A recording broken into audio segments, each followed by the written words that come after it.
اللهم صل على سيدنا Muhammad wa ala ali Muhammad wa sallim. Assalamu alaikum ya jamaatul muslimin wal muslimat. C'est un grand plaisir pour moi aujourd'hui de me mettre devant vous pour la 8e partie de notre cours.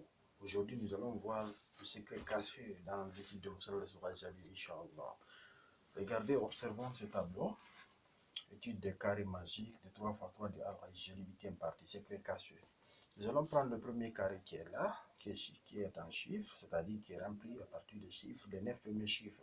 Nous avons la première porte qu'on appelle Kursi, la deuxième porte qu'on appelle Nari, la troisième porte qu'on appelle Qalem, la quatrième porte qu'on appelle Turabi, la cinquième porte qu'on appelle Qutb, la sixième porte qu'on appelle Hawaii, la septième porte qu'on appelle Laoui et la huitième porte qu'on appelle, comment on appelle ça, Mahi, et la neuvième porte qu'on appelle Ars. Maintenant, ces chiffres, d'abord, j'ai fait un travail ici.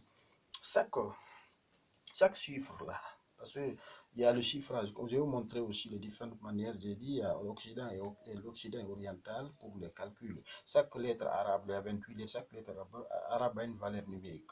Donc ici, nous avons la première lettre arabe, c'est Alif, Alif pour valeur 1, Ba pour valeur 2, Jim pour valeur 3, Dal pour valeur 4, Ha pour valeur 5, Wawa pour valeur 6, J pour valeur 7, A pour valeur 8, A pour valeur 9.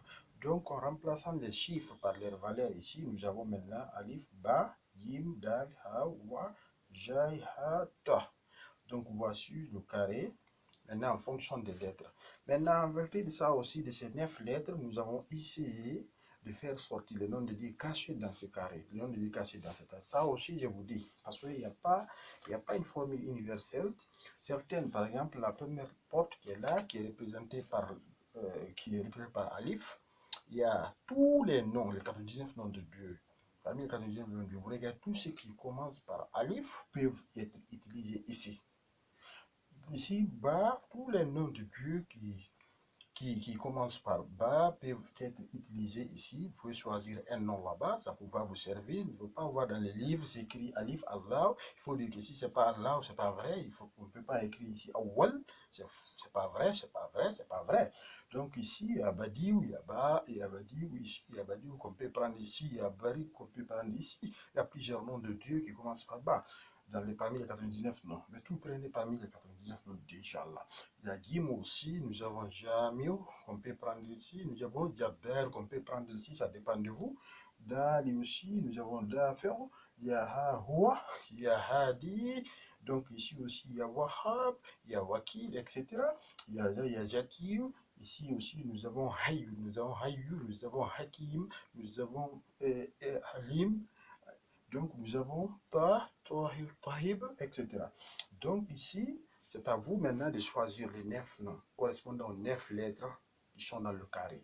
Donc, moi, par exemple, j'ai pris un exemple. J'ai pris Alif, Allahu, Ba, Badiou, Jim, Jamiou, Dal, Dafi'u, Ha, Hadi, nous avons Wahab, Jai, Jakir, Ha, Hayyu, Ta, Tahib. Voici les 9 noms.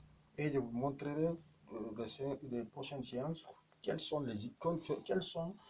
est l'utilité de ces noms. Quelle est l'utilité? Dans le montage des recettes, ces noms-là vont intervenir parce que c'est les noms qui sont supposés être dans chaque cage occupée par un nom. On prend un nom, pas deux. Donc, quelqu'un d'autre peut prendre Awwal, au lieu de prendre Allah, il peut prendre Awwal. Quelqu'un d'autre peut prendre, au lieu de prendre Badi, il peut prendre quoi? Bari, quelqu'un au lieu de prendre Jam, il peut prendre quoi? Jamil, quelqu'un d'autre peut prendre autre, Daim, il peut prendre Huwa, quelqu'un d'autre peut prendre ici, Wakil, etc. Donc, c'est pas universel, ce n'est pas sans ça, ça ne peut pas marcher. C'est une personne, c'est Rajali a tiré, lui il a préféré Allah. Donc, toi, tu peux préférer Awwal, Ahad.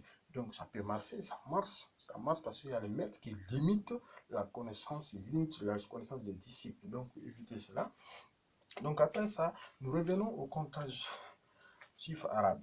Donc, on a vu un écrit comme ça 1, 2, 3, 4, 5, 6, 7, 8, 9. Donc, nous avons représenté ça comme ça. Donc, les lettres. Maintenant, quand nous venons dans le carré ici, nous avons la première porte qui est possible. Nous, la dernière porte qui est 9, qui est plein 9 est là, 1 est là. On appelle la clé. En arabe, on dit miftah.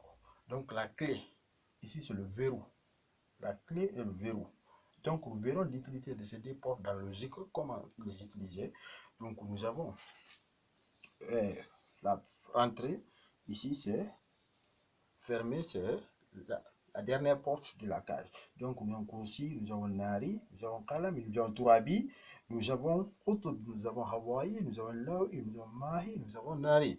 Donc voici aujourd'hui la huitième partie aussi de notre cours. Donc la séance prochaine, nous verrons encore quels sont les versets qui sont tirés à partir de ces 9 lettres. Parce que vous voyez, ici c'est un chiffre, ici maintenant c'est en lettres. Donc on peut trouver, par exemple, on peut trouver aussi les versets qui correspondent à ça. On a trouvé ça.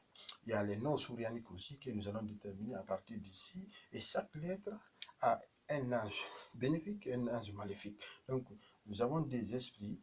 Alif aura 2 pour le bien et pour le mal.